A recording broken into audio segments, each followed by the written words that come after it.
anh đã làm sai điều gì mà em ra đi không một lời từ ly. Hóa ra lúc ta yêu nhau em cũng chỉ toàn dối lừa, và rồi em coi anh như một kẻ thua.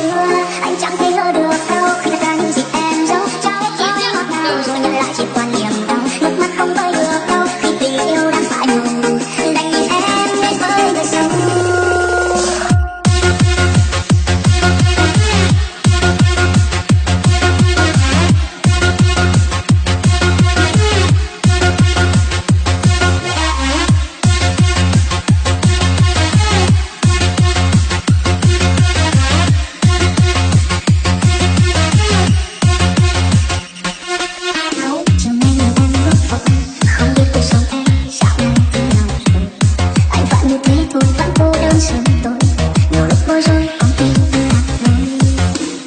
Lúc anh yêu thương em hết lòng, sao em lại lỡ bỏ anh trong đợi mong.